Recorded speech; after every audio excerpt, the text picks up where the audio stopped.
सुनिए इस वक्त मिलनसार शब्द बिशप मसेदो के संग। भूख के द्वारा, लड़ाइयों के द्वारा आज हमारे शहर हिंसा से भरे जा रहे हैं और ये प्रोग्राम आप तक लेकर आ रहा है प्यार, शांति और आनंद के क्षण।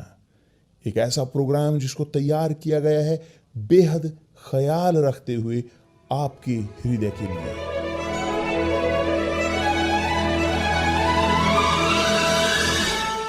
और अब आपके साथ मिलनसार शब्द बिशप मसेदो के।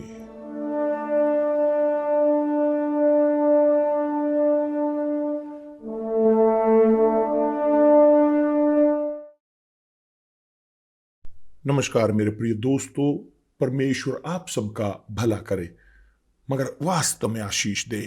और सबसे बड़ी आशीष की परमेश्वर आपको दे सकते हैं सब हमको, वो है समझदारी। यह है मुक्ति हमारी समझदारी को, ताकि हम समझ सकें, वास्तव में ग्रहण कर सकें, पी सकें उनके शब्दों को इस प्रकार की पूरी तरह से, इस प्रकार से कि हम ग्रहण कर सकें, ताकि जानने की कि वह जो हम प्रत्येक से चाहते हैं, वह जो उसे प्रसन्न करता है, जो उन्हें प्रसन्न नहीं करता। ठीक, जो उन्हें प्रसन्न नहीं करता हम जानते हैं, मगर जो उन्हें प्रसन्न करते हैं, मगर क्या मैं क्या कर सकता हूं कि जैसे राजा दाऊद ने कहा है, क्या मैं दूं कि जो सब परमेश्वर ने, प्रभु ने मुझे मेरे लिए किया है, क्या मैं उन्हें दूं। मैं चाहता हूं कि आप जाने इस आशीष को अपने दिमाग में, कि पवित्र आत्मा आपके समझदारी को प्रकाशित करे। मैं इन लोगों को यहां पर दूर कर दूं कि जो सब कुछ नहीं है, मगर कुछ लोग हैं जो अनचाहे लोग हैं, जो यहां पर प्रवेश करते हैं, जो अपने ध्यान को खींचना चाहते हैं। वह इस प्रकार के लोग हैं कि जो इस संसार से नकारे हुए हैं और यहां पर आगे आना चाहते हैं। तो इनको मैं निकालना चाहता हूं, क्योंकि वो वहां पर आपको सुनने में बाधा पहुंचाते हैं परमेश्वर के शब्दों को, और यहां आपके ध्यान को बटाते हैं, आपके ध्यान को हटाते हैं। तो चलिए निकाल दे, खत्म। हाँ।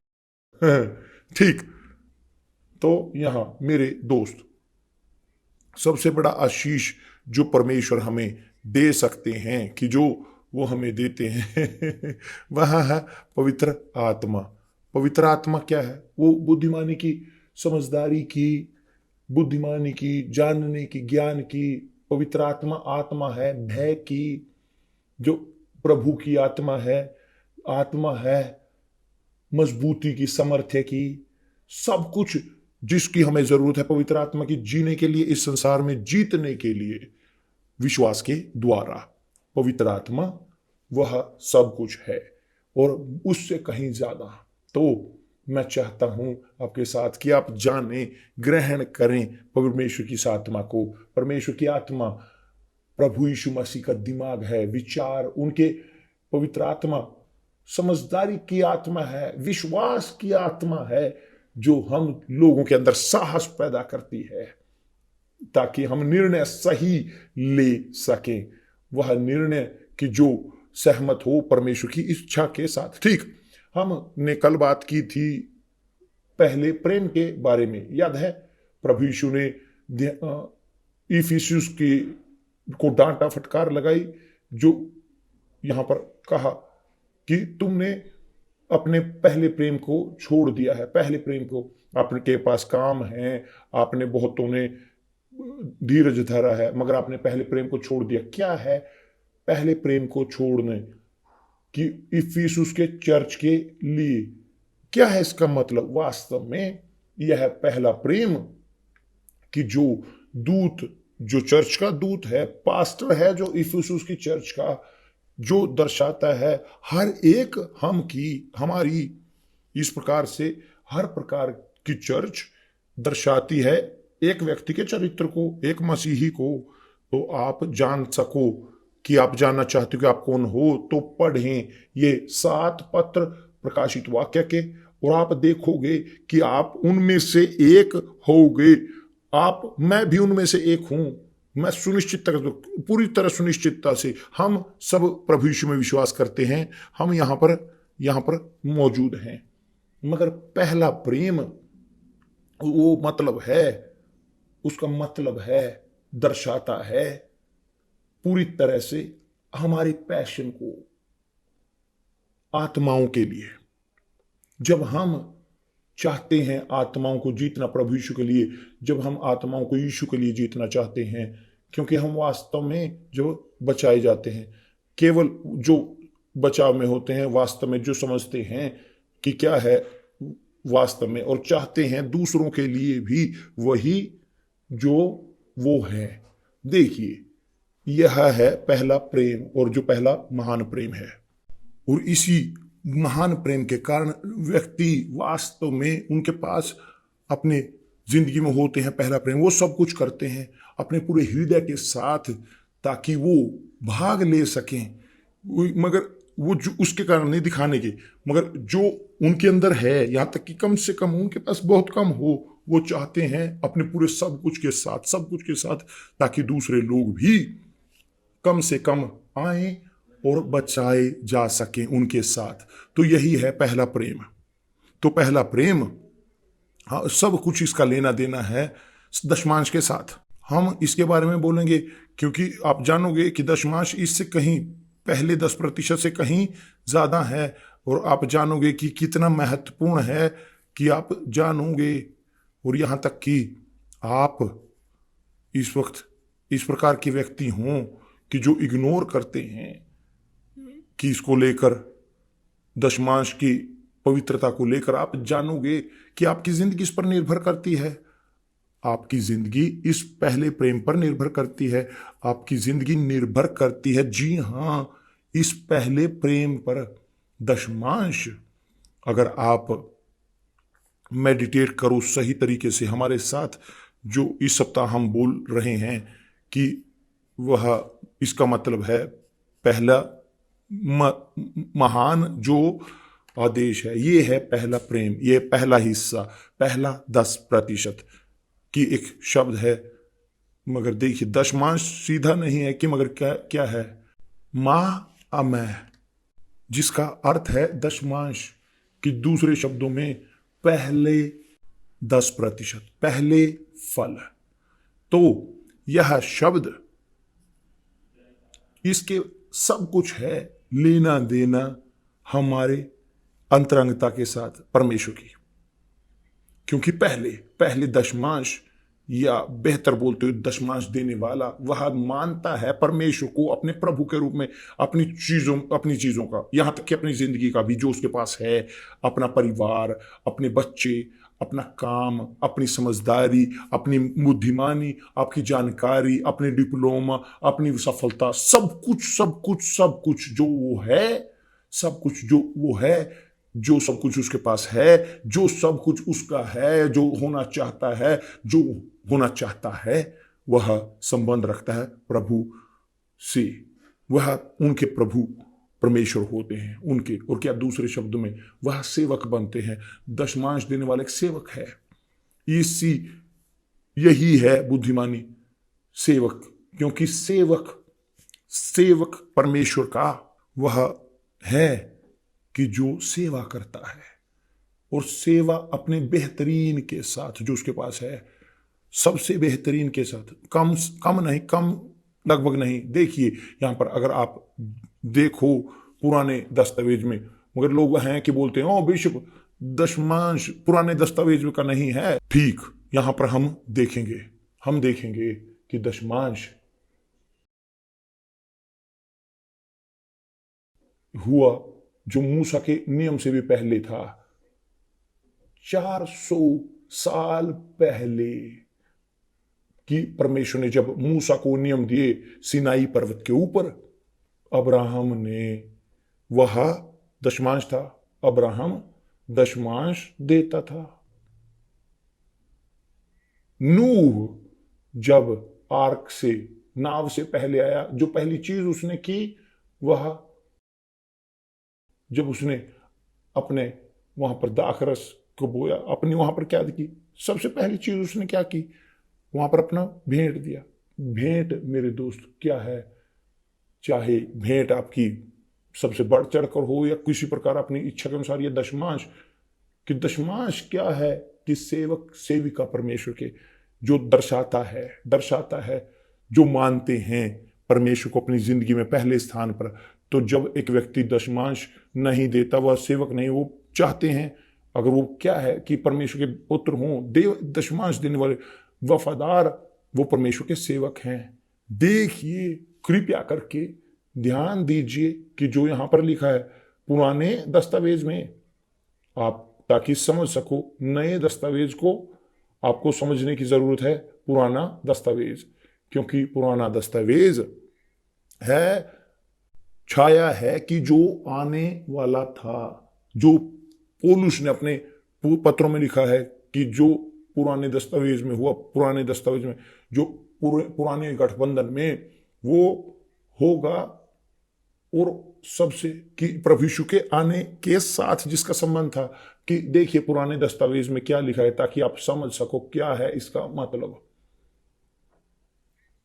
देखिए, परमेश्वर ने इस प्रकार कहा है, यहां लेवीय व्यवस्था 27 में, अध्याय 27 में वचन 27, वचन अगर आप पूरा अध्याय पढ़ो बहुत बड़ा है, वचन बड़ा है, मगर मैंने यहां पर एक वचन अलग किया है कि जो सबसे ज्यादा सीधा यहां पर हमारे विषय पर जा सके।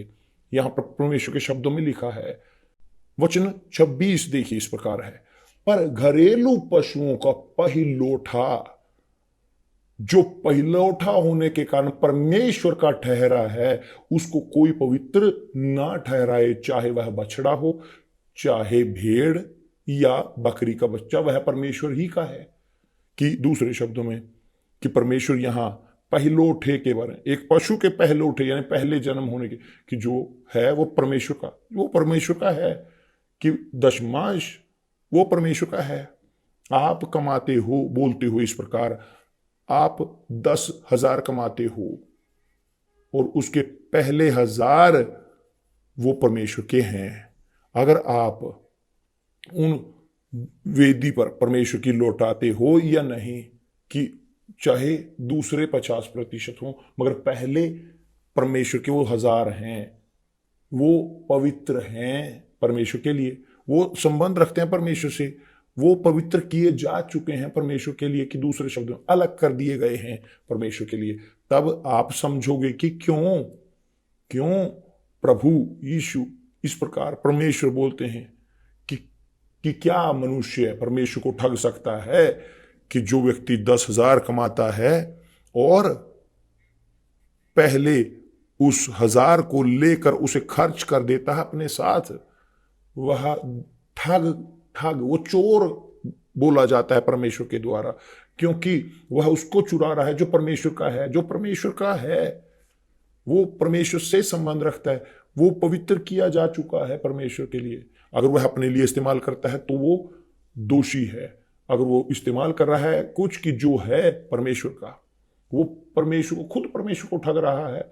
वो चाहे ईमानदार हो हर एक चीज के लिए संसार में, मगर अगर वह उन पहले 10% को इस्तेमाल करता है, वह चुरा रहा है वहां पर परमेश्वर से, क्योंकि यही है पवित्र परमेश्वर के लिए। देखिए, अगर यदि एक पशु, ये उसका पहला बच्चा पशु का वो परमेश्वर का है, कल्पना कीजिए, और हमारे पहिलौठे को, पहले को, ना केवल पहला पशु का ही नहीं बल्कि पहला हर पशुओं का, हर पूरे परिवार का पहला पहिलौठा, कि सबसे पहला दशमांश, की आप जानते हो जो पहला है, जो पहला बच्चा है पहिलौठा, मनुष्य पहला। जब परमेश्वर ने ग्रहण किया भेंट को हाबिल उसको न्याय संगत ठहराया गया था, उसको न्याय संगत माना गया था, उसे सिद्ध माना गया था अपनी भेंट के कारण। परमेश्वर उम्मीद करते थे कि काइन भी उससे भी बेहतर करे। क्यों बेहतर? क्योंकि वह पहिलौठा था, वो पहला था, और एक पहिलौठे के अनुसार उसके पास मजबूरी थी। क्षमा चाहता हूं कि मैं यहां पर अपना फोन आ रहा है, मैं क्षमा चाहता हूं मेरे दोस्त। यहाँ यहाँ यहाँ हमें रोक दिया गया, बाधा आ गई यहाँ पर देखने की। उसी क्षण हमें ये सत्य है, होता है कई बार। तो उन्होंने इस प्रकार कहा है, मैं बोल रहा था पहिलौठे के बारे में, काइन और हाबिल के बारे में। काइन की किसी भी चीज को वो कर दिया उसने, वह पहिलौठा था, वह आदम और हव्वा का पहला बच्चा था, कि उसका अधिकार जो उसके पास थी आदम और हव्वा के पास, और बेहतर जो आदम के पास अधिकार था अपने बच्चों के ऊपर, अपने पत्नी के ऊपर हव्वा के, काइन के पास भी यही अधिकार था कि जो उससे के पिता से उसे मिले थे। और यह अधिकार कहां से आया? पिता के पास से, कि जिस प्रकार परमेश्वर ने अब्राहम को आशीष दिया और अब्राहम ने एक नया राष्ट्र बनाया, और परमेश्वर ने अब्राहम को दिया अधिकार कि खुद में वो आशीष हो, वह आशीष कि तू खुद एक आशीष होगा अब्राहम, कि मैं तुम्हें आशीष देता हूं जो तुम्हें आशीष देंगे, और मैं उन्हें शाप दूंगा जो तुम्हें शाप देंगे। कि हर चीज से, कि परमेश्वर ने इस प्रकार अब्राहम को ये दिया, उसको आदम को दिया था। आदम को अपने यही अधिकार को देने की जरूरत थी, अपना अधिकार देने की जरूरत थी, अपनी ताकत। तो यह जिसने अब्राहम को आशीष दिया वह आशीष प्राप्त करेगा, और जिसे अब्राहम शाप देंगे वह शापित होगा। यह है वास्तविकता। जब व्यक्ति ग्रहण करता है आशीष को और अधिकार को, परमेश्वर की आत्मा को, खुद वह परमेश्वर की आत्मा में, वो परमेश्वर का अधिकारी बनता है, अधिकारी प्रभु यीशु मसीह का। यह है आशीष पहिलौठे होने का, कि जो है एक अधिकार अपने पिता का, कि जो परमेश्वर ने दिया अब्राहम को, अब्राहम ने दिया आगे इसहाक को, और इसहाक ने दिया, उसे देने की जरूरत थी पहले ईसाव को, मगर एसाव ने जैसे नकारा इस आशीष को, परमेश्वर उससे निराश हुई और उसे नकार दिया, उसे वो कर दिया, नकारा, क्योंकि उसने उस अधिकार को नकार दिया। तो आप देख सकते हो, बहुत ही पहिलौठा, ये बहुत ही महत्वपूर्ण है। दशमांश, पहला प्रेम, और पहले आदेश को पहला और दूसरा, कि इस प्रकार बोलते हो कि जो एक क्रूस जो बनाते, पहली और दूसरे आदेश मिलकर, कि एक जो दूसरी पट्टी है, बड़ी पट्टी, जो क्रूस की शाखाएं हैं, बाजुएं हैं, पहली आदेश के बाद। तो पहला फल जिसका सब कुछ लेना देना है, सब इसका मतलब है कि जो परमेश्वर का है वो परमेश्वर के लिए पवित्र किया गया है। तो परमेश्वर ने पुकारा, बुलाया है कि जो दशमांश नहीं देते उन्हें क्या कहा है? चोर, ठग की पैसे बोलते। उन्होंने कहा है कि क्या मनुष्य परमेश्वर को ठग सकता है? मगर तुमने मुझे ठगा है और तुम फिर भी पूछते हो कि हमने किस चीज में तुम्हें ठगा है। तो उसने कहा है दशमांश और उठाने की भेंटों में, कि जो आपकी भेंटें हैं उनमें आप चुरा रहे हो, कि शापित है वह पूरा राष्ट्र, वरन पूरा राष्ट्र। देखिए यहां पर बोल रहा है शापित है, यहां पर पुरोहितों से बोल रहे हैं, मगर पुरोहित कि जो उन्हें उदाहरण देने की जरूरत है दूसरों के लिए, मगर वो खुद चोरों में और उनको सबको दोषी ठहरा। मगर राष्ट्र, पूरा राष्ट्र, देश, वो भी चुरा रहा था, ठग रहा था, कि चोर बोल रहा था। जब पुरोहित इस प्रकार कर रहे थे तो कल्पना करके देखिए कि पूरा राष्ट्र जब एक व्यक्ति नहीं लौटाता दशमांश को, और जो उठाने की भेंटें होती हैं वेदी के ऊपर, वह परमेश्वर को ठग रहा है, वो परमेश्वर को। और इसलिए परमेश्वर ने कहा है कि शापित है वह पूरा राष्ट्र। इसीलिए उसने कहा है तुम पर भारी शाप पड़ा है। और इसीलिए आप समझते हो कि क्यों इस संसार में इस प्रकार की तकलीफें हैं। अब आप समझते हो क्यों ये महामारी है, क्यों मर रहे हैं इतने। चर्च के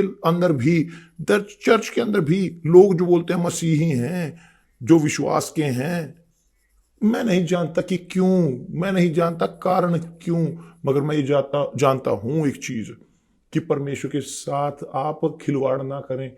कि मैं जानता हूं कि लोग जो कोरोना वायरस से मर रहे हैं वो शापित हो रहे हैं। मैं ये नहीं बोल रहा शापित है, नहीं, कि शाप कि पूरे संसार में आ रहा है। आप देख सकते हो हमारे हमारे हमारे देश में, ब्राजील में, आप जानते हो कि हमारे देश में, हमारे ब्राजील में, कि हम स्वीकार करते हैं कि जो जिसको बोलते हैं यहां पर गवर्नर कलेक्ट करते हैं उस टैक्स को लोगों से, जो है ज्यादा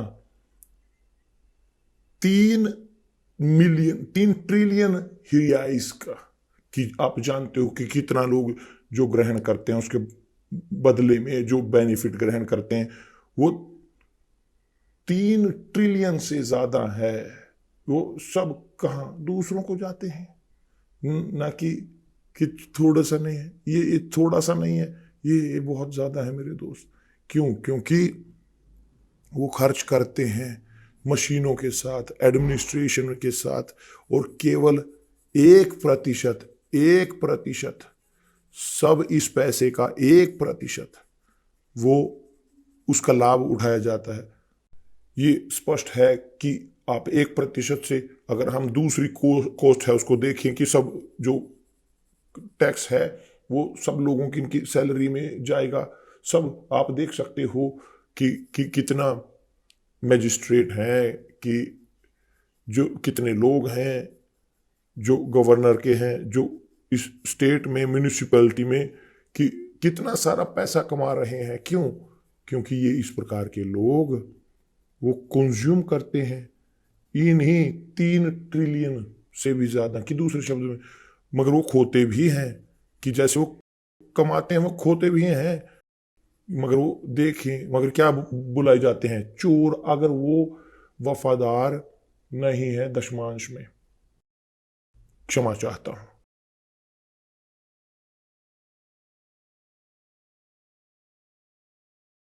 यहां परमेश्वर ने नहीं यहां पर कहा, मगर यहां पर उन्होंने कहा है कि क्या मनुष्य परमेश्वर को धोखा दे सकता है? पर देखो, तुम धोखा देते हो और तो भी पूछते हो हम किस बात में लूटा है? दशमांश और उठाने की भेंट में तुम पर भारी शाप पड़ा है, क्योंकि तुम मुझे लूटते हो, वरन सारी जाति ऐसा करती है, तो आप देख सकते हो कि यहां पर जब पैसा, कितना सारा पैसा, जब आप कितना, मेरे दोस्त, आप उदाहरण के तौर पर खर्च करते हो कि जिसको आपको खर्च करने की जरूरत नहीं है, कितने पैसे को आप डॉक्टरों को देते हो, कितने पैसे आप खोते हो कि कार टूटती है, समस्याएं घर की, कितने सारे पैसे को आप फेंकते हो ऐसी जगह पर जहां पर नहीं फेंकने की जरूरत है, केवल इस कारण कि आप वफादार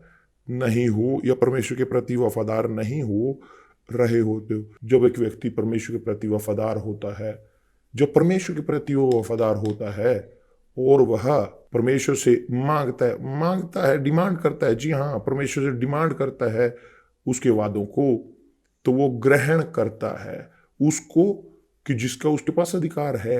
आशीष इस प्रकार नहीं है कि ऊपर से गिरती हैं बारिश की तरह, नहीं। आपको लड़ने की जरूरत है उनके लिए, आपको परमेश्वर के राज्य के लिए, कि बोला गया है कि हिंसा के साथ उसको लेने की जरूरत है। यूहन्ना बपतिस्मा दाता के समय से उसे इसी प्रकार ग्रहण करने की जरूरत है कि ये हिंसा है कि जिसको हमें ग्रहण करने की जरूरत है, और हमें खुद को विद्रोही बनाने की जरूरत है। हमारे पास अधिकार होने की जरूरत है, हमारे पास विश्वास, ताकत, सामर्थ्य होने की जरूरत है, ताकि हम उस परमेश्वर के सामने पहुंच सके कि परमेश्वर ये यहां पर लिखा है, यहां ये लिखा है कि प्रभु जिसका वादा आपने किया है, मैं उन्हें शाप दूंगा जो मुझे ठगते हैं और आशीष दूंगा कि जो मेरी आज्ञा का पालन करेंगे। मैं आपके शब्दों के प्रति आज्ञाकारी हूं, लिखा है कि आपकी आशीष आज्ञा के पालन करने वालों के लिए और शाप उनके लिए जो आज्ञा का पालन नहीं करते। तो अगर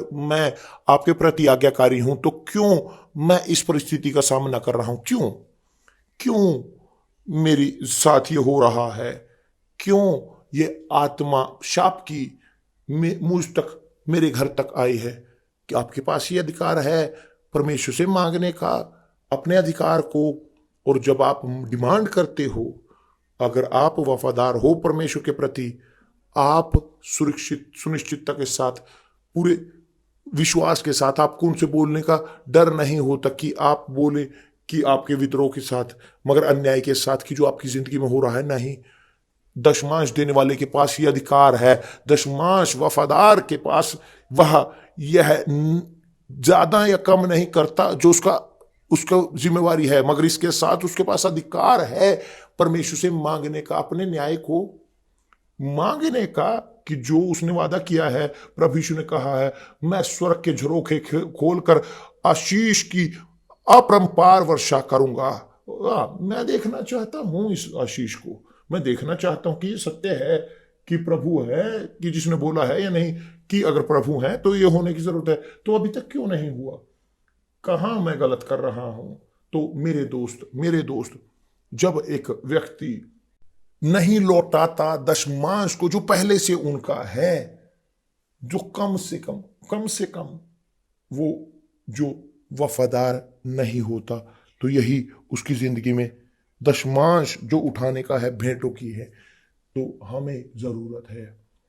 और कुछ बाइबल नहीं बोलती भेंटों के बारे में, वो नहीं बोलती, मगर जो भेंट है उठाने की, बाइबल में जो लिखा है, जिसको हम पढ़ रहे हैं, जो बाइबल है वास्तव में, कि अगर आप पढ़ना चाहते हो वफादारी वाली बाइबल, वफादारी से हमारी बाइबल जो है, आप उसमें वहाँ यूनिवर्सल चर्च में आप प्राप्त कर सकते हो। किसी भी यूनिवर्सल चर्च में जो जहाँ पर है, आप देख सकते हो इस बाइबल को, क्योंकि हमने यहाँ पर बोला है इसके बारे में, जो बहुत जो चीज़ें, विषय हैं, कि जो सारी चीज़ें बहुत सारे लोगों को कंफ्यूज करती हैं, मगर जब आप पढ़ोगे आप समझोगे। ये वास्तविक है कि हम यहाँ पर बोल रहे हैं पुराने दस्तावेज के बारे में, तब आते हैं वे जो विपरीत हैं नियम के। फनी है कि जो बोलते हैं कि मैं जीता हूं अनुग्रह के द्वारा, मैं नियम के द्वारा नहीं जीता। बहुत ठीक है कि आप नियम के द्वारा नहीं जीते, मगर आपके नियम, इस नियम के ऊपर पहले अनुग्रह है। पहले आया नियम, आदेश, उसके बाद आई महिमा, उसकी अनुग्रह है। मगर अनुग्रह मेरे दोस्त, और अनुग्रह मुफ्त में नहीं है, मगर अगर नियम कठोर है, अनुग्रह उससे कहीं ज्यादा मुश्किल है, क्योंकि नियम में आपकी आंख के बदले आंख है, दांत के बदले दांत, आंख के लिए आंख और दांत के बदले दांत है। क्योंकि अगर आप कोई पाप करो, आप कोई गलत काम करो, तो आपको एक पशु लेकर उसे भेंट करने की जरूरत पड़ती थी, उस त्याग के कारण अपने पाप को दूर करने के लिए, तब आपको वो क्षमा मिलती है। मगर अनुग्रह के बारे में, कि अगर आप सोचें अनुग्रह के बारे में, अगर आप केवल देखो एक महिला की ओर या मनुष्य की ओर, आदमी की ओर, किसी अशुद्ध विचारों के साथ, तो आपने परमेश्वर के खिलाफ वो पाप कर दिया है। केवल देखने से, बुरी इच्छा के अनुसार आपने, क्या है मुश्किल? आपसे मैं पूछता हूं, नियम या अनुग्रह? कि मैं जो बोलना चाहता हूं कि अनुग्रह, हमारे त्याग बहुत ज्यादा बड़ा है, बहुत ज्यादा, कहीं गुना बड़ा है कि त्याग जो नियम में था उससे कहीं ज्यादा। मगर हम यहां पर रख रहे हैं विश्वास को, क्योंकि विश्वास के बिना अनुग्रह, विश्वास के बिना अनुग्रह नहीं। हम जीवित हैं विश्वास के साथ, पौलुस बोलता है पवित्र शास्त्र में कि मैं बचाव में हुआ हूं अनुग्रह के द्वारा विश्वास को बीच में रखकर। तो परमेश्वर बोलते हैं मेरा न्याय संकट, मेरा धर्मी जन जीता है विश्वास के द्वारा, अनुग्रह के द्वारा नहीं। कि उन्होंने नहीं बोला कि मेरे धर्मी जन विश्वास से जिएंगे, उन्होंने नहीं कहा कि मेरे धर्मी जन अनुग्रह से बचाए जाएंगे। हाबिल को न्याय संगत ठहराया गया विश्वास के द्वारा, उसकी भेंट ने उसको न्याय संगत ठहराया। तो भेंट जो उठाने की भेंट है, दशमांश दिखाते हैं कि जो वास्तव में व्यक्ति कौन है, वो परमेश्वर का है, वह है परमेश्वर का सेवक। और इसी के कारण उनके पास अधिकार है, उनके पास है अधिकार सबसे बोलने का, कि बोलकर परमेश्वर के सामने आकर कंप्लेन करने का अधिकार, कि जो उन्होंने अपने शब्दों में वादा किया है कि मैं स्वर्ग के झरोखे खोलकर तुम्हारे ऊपर आशीष की वर्षा करूंगा। मगर जिनके पास ये अधिकार है वो उनके लिए मायने नहीं रखता। पैंडमी है, दरिद्रता है, भूख है, अकाल है, उनके लिए मायने नहीं रखता। आप रेगिस्तान में हो, रेगिस्तान में होने की जरूरत है, यही आशीष होने की जरूरत है। एक जिंदगी आशीष से भरी हुई, सफल, एक अंतर पैदा करने वाली जिंदगी की जो जो जो बुरे से दूर, बुरों से अलग। क्योंकि इस संसार में दो प्रकार के लोग हैं, कि जो आशीष हैं और जो शापित हैं। जो शापित हैं उन्हें आशीष से भरे हुए लोगों से ईर्ष्या होती है, और इसीलिए काइन ने हाबिल को मारा। और यही है वास्तविकता, क्योंकि काइन जो इस संसार के हैं वह मारना चाहते हैं हाबिल को इस संसार के। केवल जो हाबिल हैं वो आशीष में हैं, और जो आशीष में हैं उनके पास अधिकार है जीने का, एक अलग अलग जिंदगी जीने। कल हम बोलेंगे इसी बारे में, और मैं चाहता हूं बोलना आपको, मैं आपको उत्तर देना चाहता हूं एक प्रश्न कि बहुत सारे विश्वासु जो नहीं समर्थिवान है करने के, मगर मैं ये प्रश्न करता हूं आपको सोचने के लिए मेरे साथ।